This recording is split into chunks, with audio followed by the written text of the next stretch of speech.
Welcome to Donmar TV News Channel. Paliwanag ng PNP na walang kinalaman sa mga Duterte ang pagpapadala ng 2 batalyon ng SAF troopers sa Davao Region. Ngunit hindi kumbinsido ang isang political strategist dito, si Franco Baranda sa report. Lumabas po na nag-deploy po doon ng 2 SAP at matagal na pong meron pong nakadeploy na SAP po doon sa Davao Region at nakadistribute po yan sa ibang mga probinsya, hindi po concentrated lamang po yan sa Davao po. Alam po nyo, kay Duterte lang yan. Clearly, kahit na paikot-ikutin tayo, kahit na anong sabihin, si Duterte lang ho ang aim nila. Ang Davao City gusto nilang pabagsakin. Imaginein mo kung may ganyan 700. Noon nga ako nag-declare ng martial law sa Mindanao. Wala ka masyadong nakikita dyan, sa airport lang eh. Hindi katanggap-tanggap para kay Professor Malutiquilla, isang political strategist sa naging pahayag ng Philippine National Police patungkol sa pagpapatanggal ng halos 40 Davao City Police personnel at pagde-deploy ng 2 batalyon na SAF troopers sa Davao City. Ani Tiquilla, di na kinakailangang magbolahan pa sa mga ikinikilos ng administrasyon. Gayong alam naman ng taong bayan ng hidwaan sa pagitan ng Duterte at Marcos. Ano ba naman yung tawagan ni Chief PNP na, Sir, ganito po ang gagawin natin. O magbigay ng, Sir, ito yung order sa amin. Yes. Hindi yung bastang 2 batalyon. Ngayon ko lang nung nakita ko, 2 batalyon, marami yan. Kumbatso ng Davao City. So, ano ngayon, tama? Kaya pala, kagabi, ang sabi sa akin, police state. May police state? Dagdag pa ni Tiquilla, sana man lang ay nakapagbigay ng malinaw na paliwanag sa alkalde ng Davao City kung bakit biglaan ang pagpapadala ng SAF troopers gayong maayos naman ang kasalukuyang pamamahala ni Mayor Sebastian Duterte sa lungsod. So talagang pambabastos. Let's call a spade a spade. Yeah. Wag nyo nang sabihin na, alam mo, wala yan, ganito, ganyan. Let's call a spade a spade. At wag gawing bobo ang mamamayan. Oo, yun ang number 1 ka, Eric. Hindi ho bobo ang Pilipino. Saad pa nito, nakakabahala ang ganitong aksyon ng pamahalaan dahil kung maisakatuparan umano'y ang plano ng powers that be, ay posible sa darating na 2025 ay wala nang makikitang Duterte sa mundo ng politika. Pero paalala nito sa ginagawang hakbang ng administrasyon, Aralan nyo ang psychographics ng Mindanao. Kipilin nyo sila, i-push nyo sa pader, babalik at babalik yan. At magugulat kayo sa reaksyon na mangyayari. Para sa Diyos at Pilipinas kumahal, Franco Baranda, SMNI News.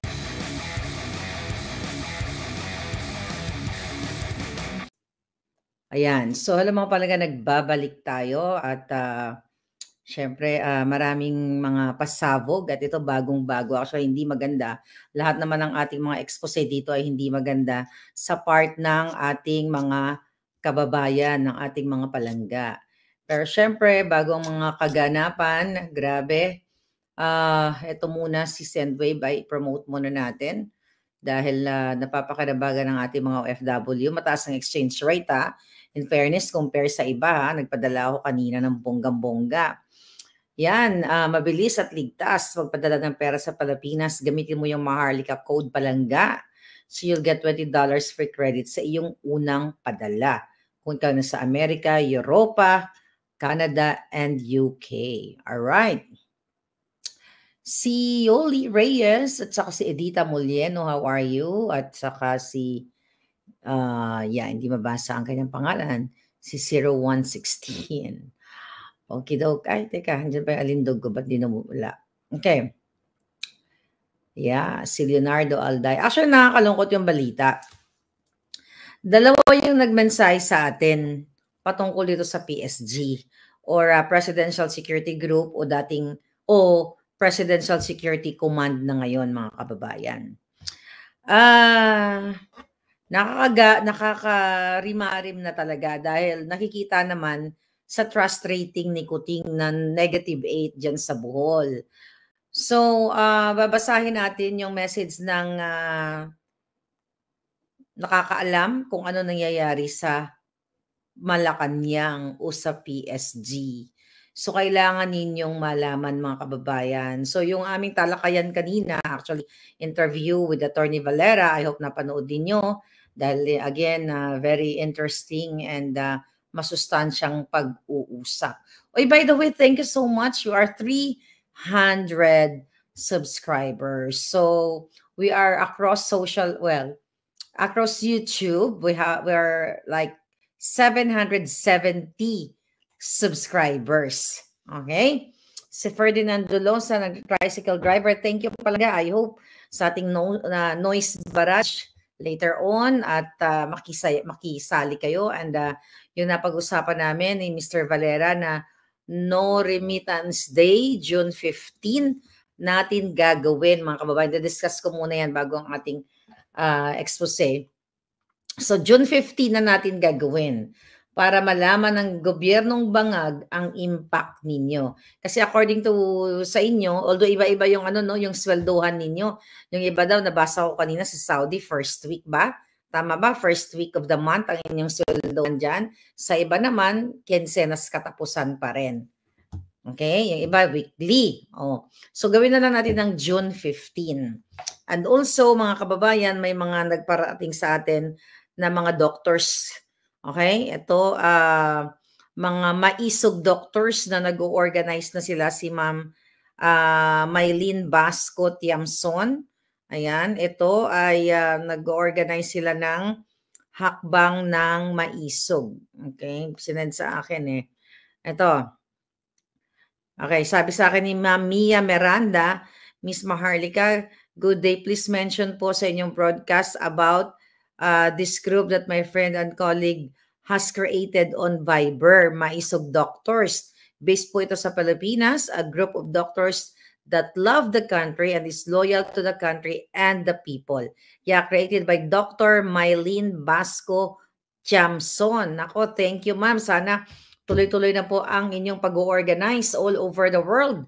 Kahit nasa kayo ay nasang magpag-schedule tayo, mag-simulcast tayo, magbi-meeting tayo all over the world. Dahil ipag-coordinate ako sa ibang mga grupo, lalo na dito sa Amerika at sa Canada at sa si Nelson Suwal. Nako, maggawa ka na dyan. At I'm calling kay Mr. Ben Repol or Ripol, magtulungan tayo at marami pang iba all over the world. So, iparamdam natin sa bangag na gobyernong ito na bagsak ang rating ng lalaking bangag.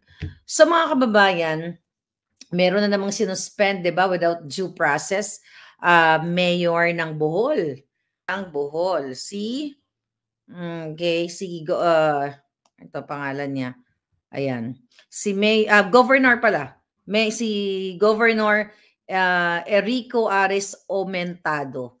Ayun, so under suspension siya for 6 months. So yung kapalaran niya katulad ni Mayor Rama, ni Governor Hobahib, at marami pang ibang mga sinuspinde. Talaga pong demonyo na itong gobyernong ito. Okay? So may mga nag-ulat na ito daw si Governor Aumentado, although may issue siya doon sa mga controversial na yung Chocolate Hills kung saan may resort doon sa gitna, pero ayon sa balita hindi naman siya ang nag-approve doon at hindi pa siya governor during that time.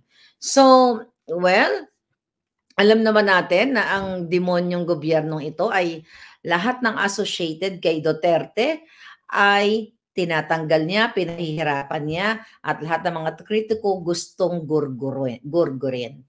Okay? So, hindi na pinagtatalunan yan, mga palangga. Hindi na pinagtatalunan. Eto, nabasahin ko na muna yung mensahe. Hanapin ko lang sa message.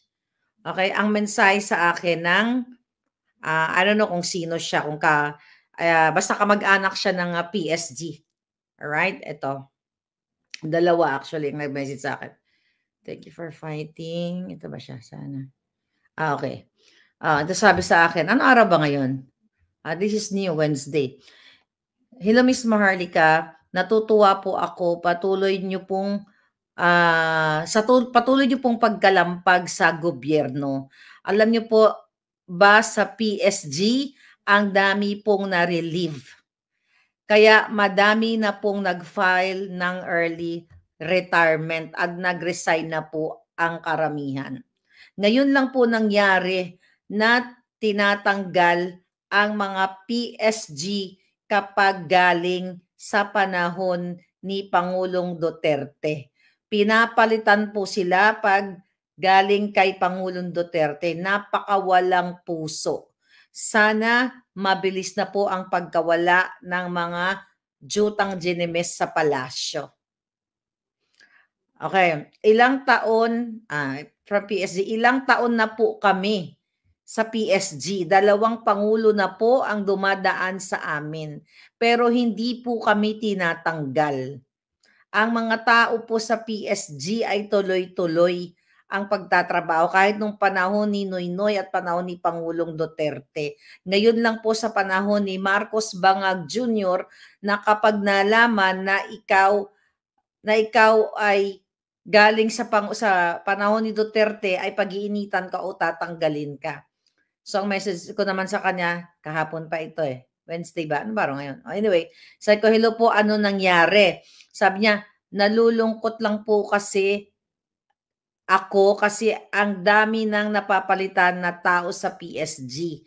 Kaya po kapag nanonood po ako ng mga live ninyo, sabi niya, sana po magkaroon ng katarungan ang lahat ng sundalong nakakaranas ng sama ng loob dahil sa patuloy na paggigipit nila. Wala na pong kadating-dating at kasigla-sigla ang PSG. Alright. Okay. Okay. Sabi ko, okay. Well, hindi ko mamasa baka malaman nila. Wala na po yung blanco sa PSG ngayon. Actually, lumabas na po kami. Siya din. Lumabas na po kami sa PSG. Dahil hindi na po namin kaya ang patakaran ng Marcos Bangag. Sabi ko, ano po, nag-resign ba kayo? Ano pong naranasan ninyo? Sabi niya, nag-file na po kami ng retirement, ma'am. Sana po wag po kayo mapagod. Kayo na po ang tumatayong boses ng taong bayan. So, mga kababayan, coming from this mga sundalo, yung mga lingkod bayan na binaboy ng gobyernong ito. So actually may message pa dito. Ito sa email naman. Okay? Hi, Miss Maharlika. I hope this letter finds you in good health and high spirits. Thank you po for fighting for the Filipino people. I am writing to express a matter of grave concern that affects the well-being and morale of the Presidential Security Group or the Presidential Security Command, members assigned to the close-in security of the First Family. Okay?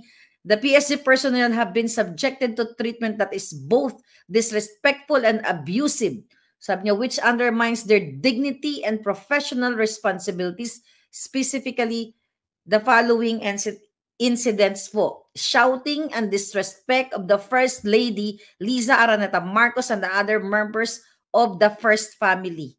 There have been multiple instances where PSG members have been shouted at and treated without the respect they deserve as dedicated security personnel. Also, they are overworked. The security personnel are being overworked, often beyond reasonable hours without adequate rest. Sabi niya.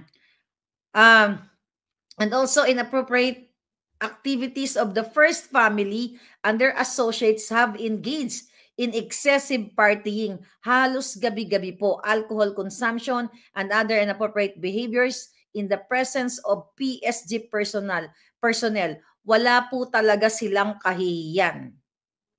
Okay? I hope masabi niyo po ito sa inyong mga followers para malaman. Maraming salamat, Miss Maharlika. Kawawa na po ang ating bayan. Huwag po kayong tumigil. Huwag po kayong tumigil sa pakikipaglaban. Kayo na lang po ang boses namin. Thank you so much. So yun, mga kababayan. Okay? Coming from PSG, Presidential Security Group. Yung ginagawa nilang pagsisigaw, alam nyo, di ba, mayroon na tayong expose na may nagpatiwakal, okay? May naggurgur sa kanyang sarili dahil binulyawan, sinigaw-sigawan ni Lisa at kung ano-ano pang mga kababuyan ang ginagawa ng bangag na gobyernong ito. Coming po yan sa mga taong nakakaranas mismo sa loob ng Malacanang na sinisigaw-sigawan ng pamilyang bangag. Okay? Sinisigaw-sigawan, nagurgur daw yung ating signal. Okay naman. Sinisigaw-sigawan, hindi makapahinga ng maayos sa mga PSD, excessive partying, at kung ano-ano pa. Message, umalis na, early retirement na dahil hindi kinakaya ang pangbababoy ng gobyernong ito. Mga kababayan. Okay daw ang signal, sabi ni Jimmy Nishi. Okay? So ngayon, mga kababayan, sobra na nga ang ginagawa ng mga ito. Kaya tama lang, okay? Na talagang humakbang kayo bilang isang maisog, di ba? Kaya may binasa tayong doktor. Okay? Ngayon, okay. Napalangga. Napakawalang puso ng gobyernong ito. May ipi-play lang tayong video. Okay. Napakawalang puso ang gobyernong ito. Simula sa what? Sa pulburon. Okay? Simula sa pulburon, sa corruption, sa smuggling. At again, dito sa pinakita natin kanina, ay napakita ba natin ito? Itong kinagagalit ni Coting, kaya naman na-suspend ng walang due process itong governor ng Bohol at other 69, mga 69 pa na officers na yung iba daw po ay napatay na yung mga sinuspend o wala na sa pwesto. Saan ka nakakakita na sinuspend? Lumisan na pala. So dyan makikita nyo mga kababayan sa Maharlika Network at dito sa ibang channel na sa Buljakan wala. But anyway, babasahin ko na lang. Noong May 6, 2024, ayan ang nakuha ni Marcos Jr. Negative 8. Okay? Coming from the Bohol Times. Ayun, nakita nyo, May 6. Saan ka nakakita ng presidenteng, well, hindi siya matino, presidenteng bangag. Kasi negative 8 ang kanyang ratings. Imagine niyo mga kababayan, ayan ayan negative 8. Basahin natin. Ang sabi ng Bohol Times, public satisfaction with President Ferdinand Marcos Bangag Jr., lagyan din ng bangag, has plunged to negative 8 in the latest social weather station's trained Bohol poll survey. 6 days before 2 years in the service of May 10. This is considered as poor in SWS parlance. Paano ka naman tataas kung bangag-bangag ka? Dahil ito sa PIDEA leaks na nalaman natin na talagang noong March 11 of 2012 ay dapat i-raid na si Bangag Jr. pero hinarang ni Ochoa, hinarang na mga jejemonyong mga kasabwat ni Lisa Tanas. Marcos got plus 61% in April 2023. Survey, sabi niya, 61% siya ngayon, negative 8 ng gago. Buti nga sa'yo. Sabi niya, hence, he nosedive about 69 points. So, jumogsak ng 69 points. Kasi from 61, di ba? 61, tapos negative 8, kumulang pa. Hindi man lang nag 1%. So, jumogsak siya ng 69 points. While Vice President and DepEd Secretary Sara Duterte's satisfaction rating is very good, with a net plus 62, which is lower than she got last year at plus 75 or 13 point down. Pero hindi negative 8. Bumagsak man ng konti, hindi bumuluso katulad ni Marcos Coting Jr. Yung pagbaba ni Sara, yan yung paninira nila, Tambaluslos at ni Lisa dyan sa mga confi fund na yan. Pero yung panalo sa loto't maya-maya, loan better, smuggling, lahat ng korupsyon, bribery, extortion ng bangag na gobyerno, ayaw pag-usapan ng mga hinayupak sa Senado at Kongreso. At yung pagpapagurgur sana ni Lisa kay Agent Morales na narinig ninyo sa CCTV doon sa Senado, mga kababayan. Ito yung impact At I know na nararamdaman na ng taong bayan yung impact ng pagiging bangag na si Kuting Jr. Tuloy natin. Duterte got a great majority at plus 74, satisfied with their performance, and 8% were dissatisfied and some 20% were undecided, the poll said. Class E of the respondents gave Duterte an overwhelming net approval of 85%, 82% of the 18 to 24 age group, 71% from the 3rd district. Tagbilaran City gave her, di ba, the lowest net approval rating, 30%, the survey said. Pero hindi pa rin negative, at least may 30% compare kay Marcos Jr. 1/3 or 35% of them, the respondents, were satisfied of his BBM performance, while a slight plurality of 43% were dissatisfied, which resulted in a net -8. Undecided was 22%, according to Bohol poll. Okay? Marcos' rating was in negative, achieved by any officials, local or national, after the Bohol poll started in survey in March 23 to April 22, 2024, which was publicly presented by Holy Name University's Center for Research and Publications. So pinakamababa dahil lagi ngang nagbabangag at pabiyahe-biyahe pa ang mga inayupak, walang pakialam sa inyo, kagutuman, mataas ang bilihin, kuryente, tubig, lahat na tumaas na, pero sila patuloy na hinahakot ang pera ninyo sa kanilang mga offshore accounts. Sabi nga nag-report sa atin ay excessive partying, sinisigawan ng mga PSG, wala silang pakialam dahil ginagastos nila ang pera ng bayan. Okay, tuloy natin. The president got net positive results from 2nd district and Class E at +8 and +23 respectively.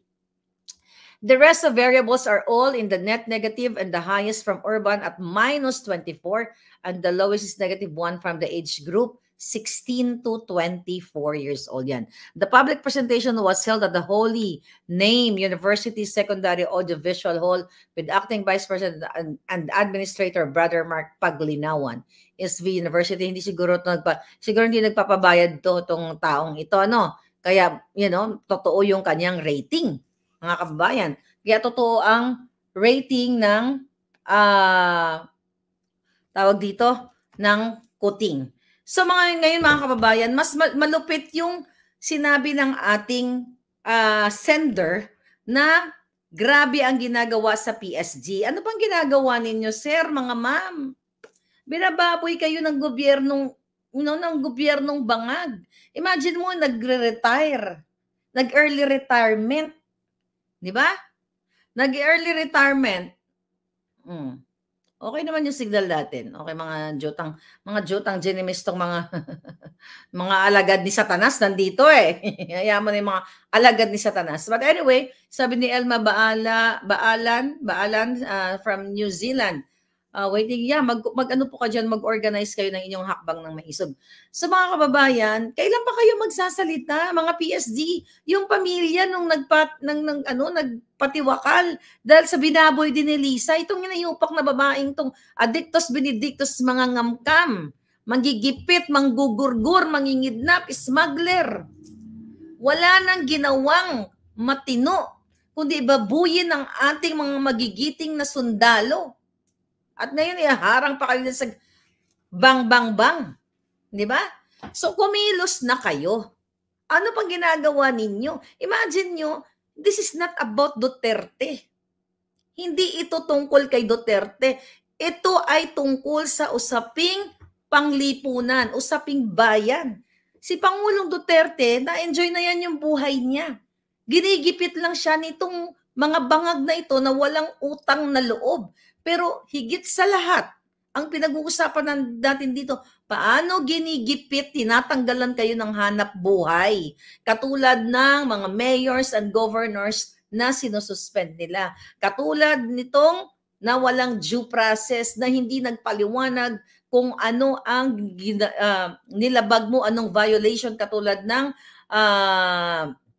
Mindanao Development Authority na tinanggal din ang secretary doon.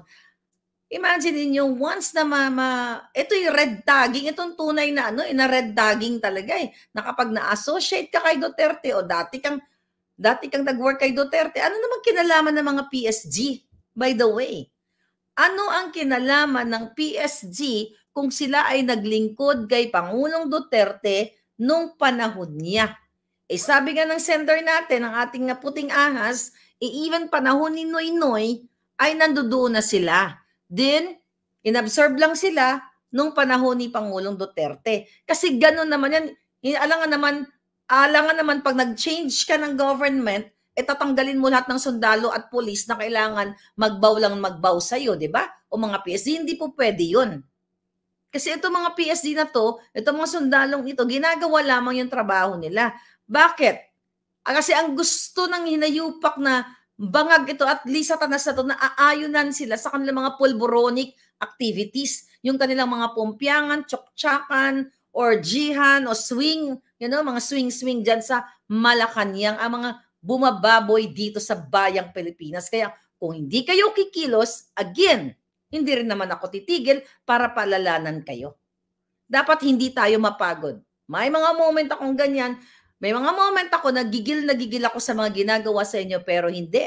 Dapat talagang labanan natin ang mga bangag na ito. Kayo po dyan, mga sir, mga ma'am, mga general, okay, na matlayog ang inyong pinag-aralan, ang inyong mga eksperyensya sa buhay, ulitin ko. Bigyan nyo ng sample si Kuting at si Bangag at si Ahas. Bigyan nyo ng sample yan. Putang inang yan. Yan ang nagpapaano sa inyo? Anong tingin sa inyo? Ganyan? Asa na yung hindi naman nang binigyan ng inyong ang inyong pagkatao? Sino yung mga adik na nagpapatakbo sa inyo? Tapos ayaw nyo gumawa ng aksyon? Kailangan nyo gumawa ng aksyon. Mga kababayan. Ang sabi ng sender, the PSG person have been subjected to treatment that is both disrespectful and abusive, which undermines their dignity and professional responsibilities. Specifically, sabi dito, ang following incidents, shouting and disrespect of the First Lady, Lisa Araneta Marcos, and other members of the First Family. Kasi yung mga anak niya, mga bangag din.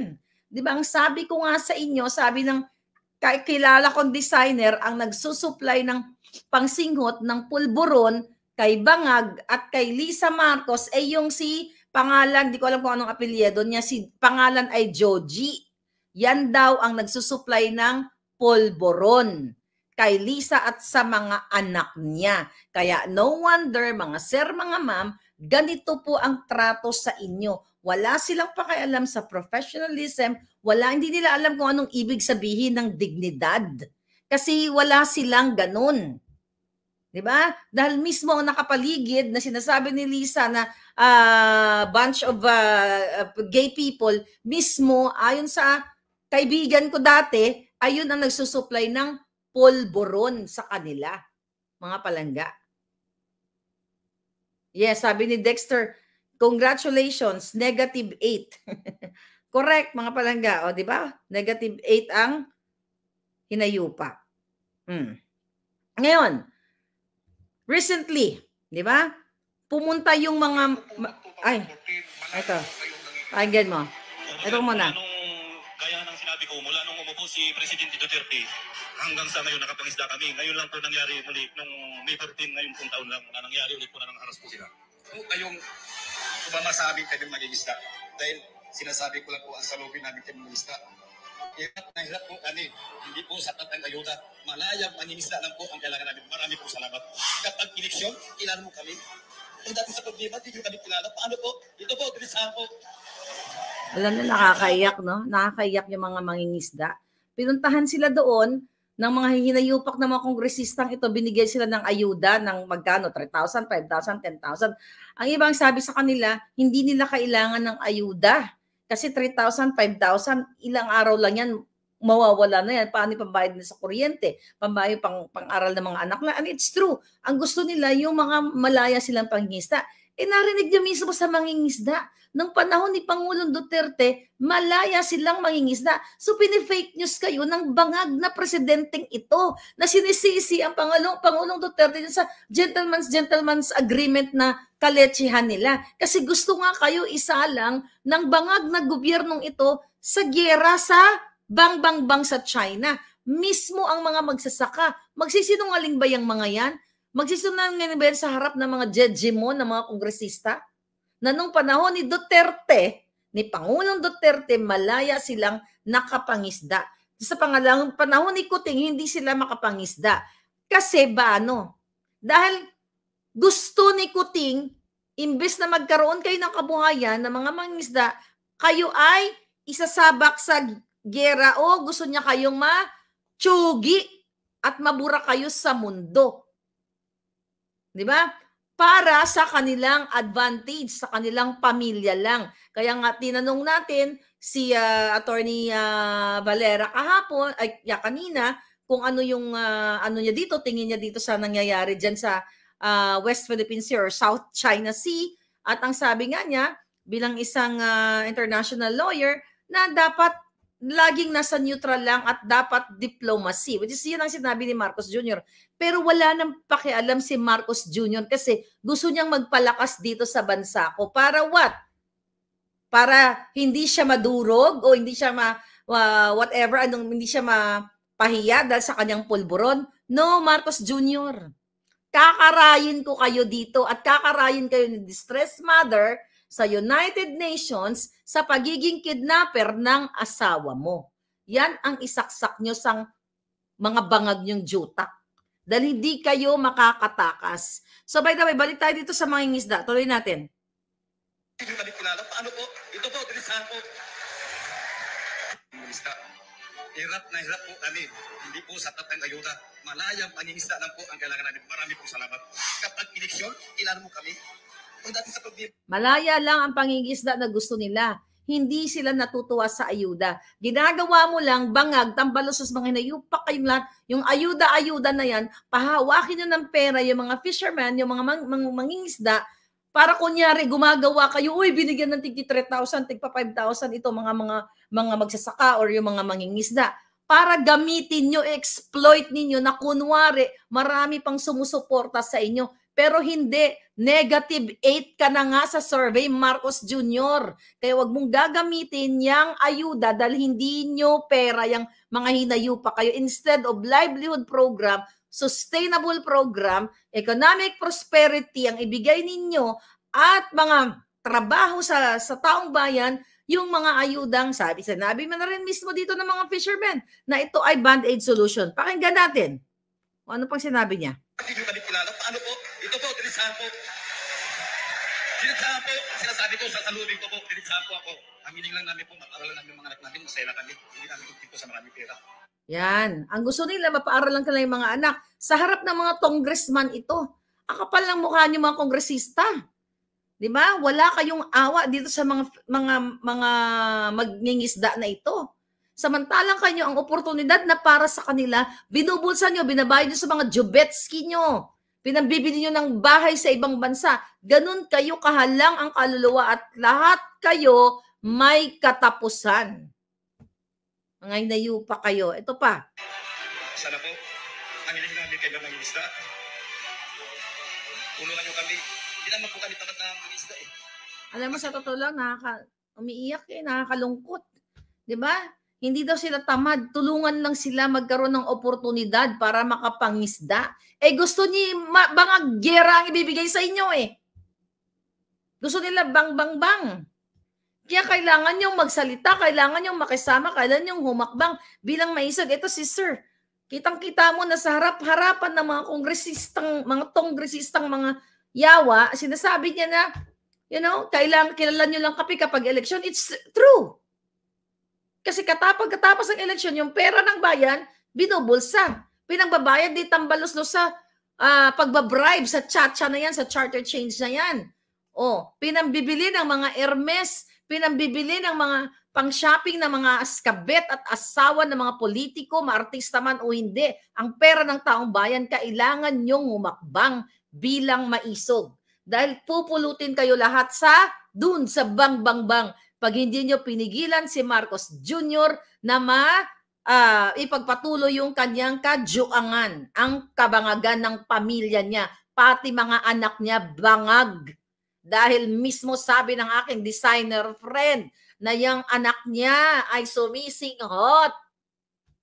Si Saysay, yan sumisinghot. Bangag, Lisa, ang mga anak mo. Katulad ninyong pamilya nyo, mga bangag kayong, mga salot kayo sa lipunan.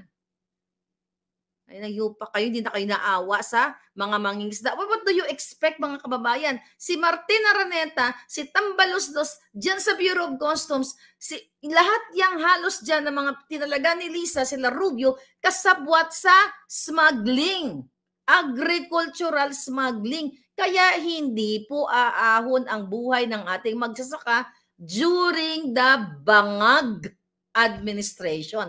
Unless kung kayo ay hahakbang bilang maisog. This is not about Duterte. Si Pangulong Duterte nag-e-enjoy na yan sa kanyang retirement moments. Kung tutuusin, hindi na siya dapat nagpapakahirap, nagpapakapagod dyan para magsalita sa stage. Pero ano ang pinili niya? Ipagtanggol kayo. Dahil kung si Pangulong Duterte ay nangamkam yan, katulad nila Kuting Jr., nila Bangag, nila Tambaloslos, makikita niyo, bakit si Pangulong Duterte payak pa rin ang pamumuhay? Hindi niya ginawa yung 2 years na ginagawa ni Marcos Jr. at ni Lisa Tanas at ni Mel Robles na magpanalo ng loto ng loan better. Dahil kung si Pangulong Duterte ay yan ang intensyon, makikita natin ang kanilang pamumuhay na katulad ng ginagawa ni Romualdez ng mga bangag na Marcos, yung acquire o kamkam ng kamkam ng mga negosyo, katulad na lamang sa Okada, Manila na kumukubra sila dyan. Kumukubra sa Pogo, kumukubra sa smuggling, lahat, wala nang kapaguran kumamkam. Ang hinayupak na bangag na si Marcos Jr. at si Lisa Tanas na isang kidnapper. Nakita nyo, nangidnap gamit ang power ng gobyerno, ang pang-aabuso ng kapangyarihan ng mandato, nakipag-conspire sa DFA, sa DOJ, sa ISAP, sa Embahada ng Pilipinas sa Turkey, sa mga RTC judge, nakipagsabwat ang hinayupak na Lisa Araneta Marcos kay Teddy Boy Locsin Jr. Then napanood ninyo na sa CCTV during the Senate hearing na siya at si James Kumar ang magiging ang utak para si Picoy ay kausapin itong si Romy Enriquez para kumbinsihin si Agent Morales na magpabayad na lang at huwag nang magsalita dito sa PIDEA Leaks sa Senado. At yan pong PIDEA Leaks na yan na kinasasangkutan ni Bangag at ng kanyang asawa na utak ng bribery o gugurgurin si Morales, hindi natin tatantanan. Kayong mga senador, ikaw, Jinggoy, Bato, Escudero, lahat kayo, hindi namin kayo tatantanan. Alam ko, nagbabakasyon kayong mga yawa kayo, lumalamon kayo, nagsidyubaan kayo dahil sa kaban ng bayan. At hintayin ninyo ang sulat sa inyo ng distressed mother na kinidnapan ni Lisa ng mga anak dahil nakatanggap ako ng text messages coming from kaibigan nitong distressed mother na susulat siya sa Senado, sa Kongreso at pati kay Presidenteng Bangag katulad ng ginawa ni Agent Morales. Kung inyong bibigyan ng aksyon o hindi, well, nasa kamay ng taong bayan, ipipressure namin kayo katulad ng ginagawa doon sa ng ginawa namin sa PIDEA Leaks. Malinaw, mga kababayan, sa sikat ng araw na ang presidente ninyo, ang first lady ninyo, ang mga cohorts, mga kasabwat nila ay bangag na bangag sa kapangyarihan. Kaya nga ang kapalit sa atin, pinatatahimik tayo, nagpapakalat ng black propaganda kay Sara, kay Pangulong Duterte, kay Quiboloy, sa akin, sa inyo. Pero hindi magwawagi ang mga jutang gininas na yung mga jutak nila, dito nag-iisa na lang ang neuron dahil nasunog na, mga kababayan. So you have to get up, speak up, and I'm so happy based sa ibalita na sa atin ni Atty. Valera sa New York ay makikilahok po ang mga religious group at nabanggit niya nga ang INC. And I am looking forward sa Manila ay makilahok na kayo, not only the INC, the Catholics, lahat kayo. Tigilan yun ang mga nasa utak nyo. This is about Duterte. This is not about Duterte at all. This is about your future, ang future ng mga mangingisda, mga magsasakang tumatangis na binibigyan lang ng kakaperasong ayuda-ayuda ng bangag na gobyernong ito. Then picture. Tapos palalabasin nila ay maganda ang ginagawa ng bangag.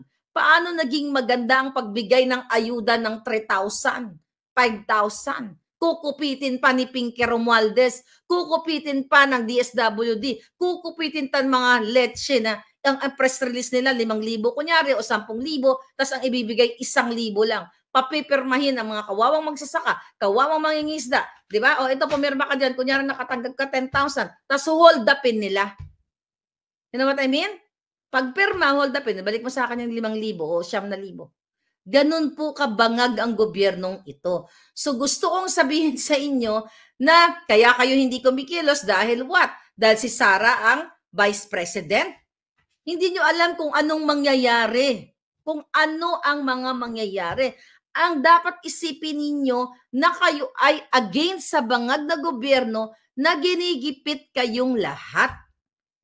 Diba? Kayo ay hinaharas, ini-intimidate, kakasuhan, fabricated cases, fabricated crime na mga na-experience ni Distressed Mother, ni General Macanas, ni Atty. Glenn Chong, ako at iba pa. At yan, si Pastor Quiboloy at si Pangulong Duterte. This is not about Pastor Quiboloy and Pangulong Duterte. Sila lamang ay isa sa mga biktima. Ito ay usapin patungkol sa mga magsasaka, sa inyong mga tricycle driver, sa inyong mga driver, sa inyong mga nasa palengke, lahat kayo mga middle class, working class, kasama kayo sa usaping ito. Forget about this is tungkol sa mga Duterte at Marcos. Maling-mali kayo kung ganyan kayo mag-isip. Ibig sabihin, bangag kayo katulad ng presidente. Sana tumulad kayo dito sa mangingisda na ito na hinarap niya ang mga tambalos-los na mga congressman na sinasabi niya na kilala lang daw sila oras na eleksyon. At sinasabi ni Sir na mangingisda na hindi nila kailangan ng ayuda, kailangan nila ng pangkabuhayang pangmatagalan. Hindi bibigyan ng 3,000, nga lang 2,000, pipicturean ni Kuting, ay ang galing-galing na ng hinayupak na bangag. Yan po ang mga proyekto ng mga bangag katulad ni Marcos Jr. at ng asawa niyang Adictus Benedictus kasama ang kanyang pamilyang uubusin ang kaban ng bayan. Tandaan nyo yan, mga palangga. Tuloy natin. Ang ayuda, parang Balayan ko lang. ito sa marami pera. Hindi nyo kami kilala. Paano po? Ito po, dilisahan po. Dilisahan po. Sinasabi ko, sasalubin ko po. Dilisahan po ako. Ang hiling lang namin po, maparalan namin mga anak namin, masaya na kami. Hindi namin ito sa marami pera. Sana po, ang hiling namin kayo mga isda. Tulungan nyo kami. Hindi naman po kami tamad na mga isda eh. Nakaawa. Kasi pag po kami, ang ayuda, parang bandid lang yan. First lang sa amin yan. Kinabukasan wala na. 5,000, 2,000. Tama, ang ayuda parang band-aid lang yan. Diba? Matatalino itong mga magsasaka natin. Matatalino pa to sa mga bangag na presidente. Kami mangisda, ilan kailangan yan. Kung malaya kami mangisda sa sarili namin bayan. Sino ba ang tutulong sa amin? Wala po kami kilala. Dahil maliit lang po kami. Sino tutulong sa amin? Ramdam naman yung siguro ang kahirapan natin. Sabi niya, ramdam nyo naman siguro yung kahirapan namin. Wala nga pakiramdam eh. Kaya dapat natin silang ilubog sa kumunoy. Dahil wala silang pakiramdam sa inyo, sir. Ma'am, walang pakiramdam. Ito nga mga PSG. Sinisigaw-sigawan, wala silang pakialam. Over-fatigue na yung mga tao. Kahit madaling araw, buhay na buhay yung mga ito. Buti hindi jumugsak yung mga yan. Pulburon ng pulburon. Pompyang ng pompyangan dyan. Swing ng swing. Tsuktsakan dahil bangagi. Wala sa kaayusan ng kaisipan. Dahil pagdating sa mga buyer, maraming huli, kunti ang binta dahil sa utang.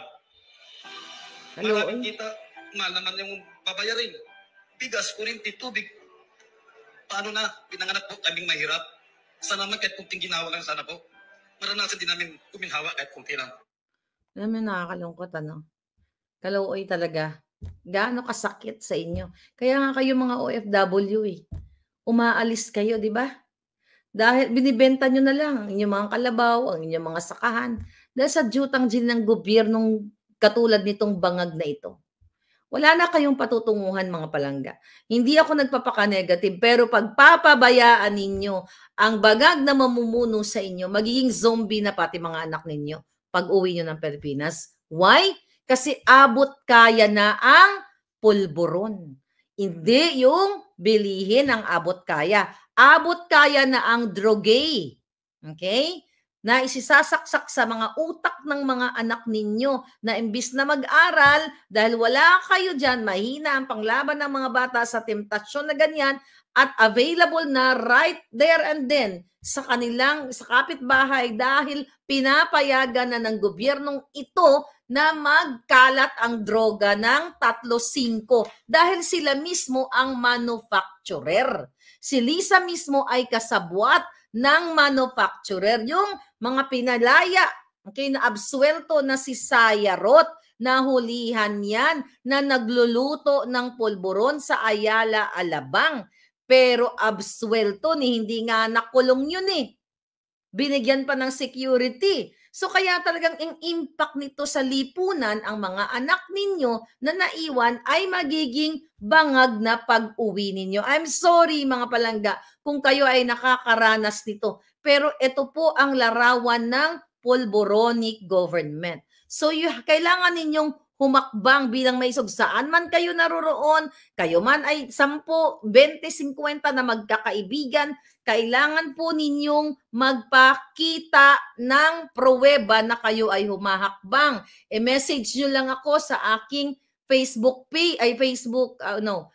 email sa inyong mga gatherings, maharlikanetwork@protonmail.com. Diyan nyo po ako message ng inyong mga videong, mga gatherings, mga pagsigaw-sigaw ninyo na kayo ay humahakbang bilang maisog at tinututulan ninyo ang bangag na gobyernong ito. Ipapakita natin yan. But again, we will organize simultaneous all over the world para ipakita natin sa buong mundo na tayo ay hindi na natutuwa kailanman sa bangag na gobyerno. At tandaan nyo ang date, June 15, No Remittance Day. So magpadala na kayo before, like 14 o after. Isang araw lang yan to show protest dito sa bangag na gobyernong ito. At napag-usapan namin ni Atty. Valera na gagawa siya, kasi siya po ay abogado, gagawa siya ng template, pwede niyong dagdagan, pwede niyong bawasan, yung gagawin niyang liham para iparating natin sa international human rights, sa Commission on Human Rights,